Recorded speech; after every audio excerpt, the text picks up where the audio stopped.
பிரச்சனைக்காக கேட்கப்படணுமா அம்மாட்ட? அம்மா தானே? சரி சரி சரி. இன்னைக்கு நேரத்தில் 5-7 வருஷம் ஆச்சு, சொத்து பிரச்சனை நடந்துருக்கு.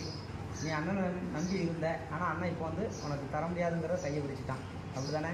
ஆனால் அப்பாட்டா தம்பிக்கு நான் கொடுத்துருவேன் தான் சொத்தை எழுதி வாங்கினான். 2 பேரும் பாதி வச்சுக்கிடுவோம் சொல்லி தான் வாங்கினான். ஆனால் இப்போ நீ அண்ணனை நம்பி தான் இருந்த. ஆனால் உங்கள் 2 பேருக்குள்ள ஒரு சின்ன ஒரு கருத்து வேறுபாடால் இப்போதைக்கு உனக்கு சரிம்மா சரிம்மா சொத்தை தர முடியாதுங்கிறது அவன் பண்ணுறான், அப்படி தானே? சரிம்மா சரிம்மா சரி. இன்னைக்கு நேரத்தில் 5-7 வருஷம் நடந்துருக்கு. நீயும் கோடு நாடுன்னு அலையலான்னு பார்க்குற. ஆனால் அங்கே போனால் சரிம்மா சரிம்மா 4000 ரூபாய் எனக்கு அம்மாட்ட போனால் ஒரு சீக்கிரம் ஒரு தீர்வு கிடைக்குமேனு வந்திருக்கேன், அப்படி தானே?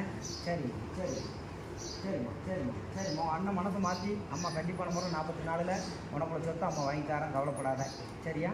சரிம்மா சரிம்மா சரிம்மா. அந்த இடத்துக்குள்ளே ஒருபடி மண் வேணும், சரியா? அந்த மண்ணை மட்டும் எடுத்துகிட்டு வா, அதை மாற்றி அமைச்சு தரேன். உன் அண்ணன் மனசை மாற்றி கண்டிப்பான முறையில் உன் சொத்தை 45 நாளைக்குள்ளே வாங்கி தரேன், கவலைப்படாத, சரியா?